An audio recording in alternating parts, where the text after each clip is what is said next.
So in today's episode, I wanted to show you all this cool little feature that I found in TickTick, and maybe some of you all already know this. I did not, but I did find this kind of interesting, and so I thought I would share it with you all in case you didn't know. As you well know, I have been showing you different things inside of TickTick, specifically focusing on checklists. And I thought this was kind of cool. If you see here, I have this checklist opened up here on the desktop. And it looks like a normal checklist, but it has headers, which I kind of find interesting, especially when you're creating a weekly checklist.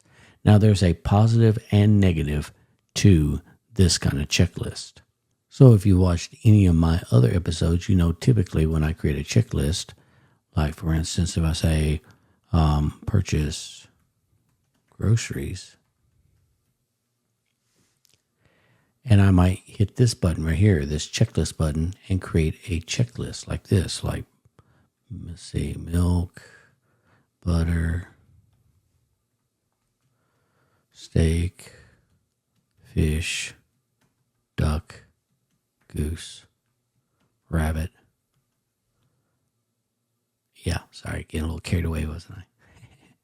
Anyways, so, I will create a checklist like this. Well, the cool thing about creating a checklist like this, rather than, say, like this,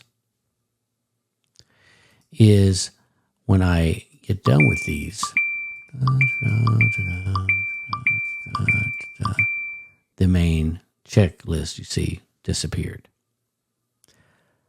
But on this checklist, when you check these off, it does not go away. So maybe that might be useful for you on some checklists that you really just want to kind of keep track of things, but you don't really want the main list to go away. Maybe you're going to add to it. Maybe it's a project that you had and you're just checking all things. And how do I do that, though? How did I get this kind of checklist in here? Well, it's pretty simple. Let's create another checklist. And we'll just call it checklist 2. Well, right here is where you write the description of the checklist, right? You would say, this is for upcoming project,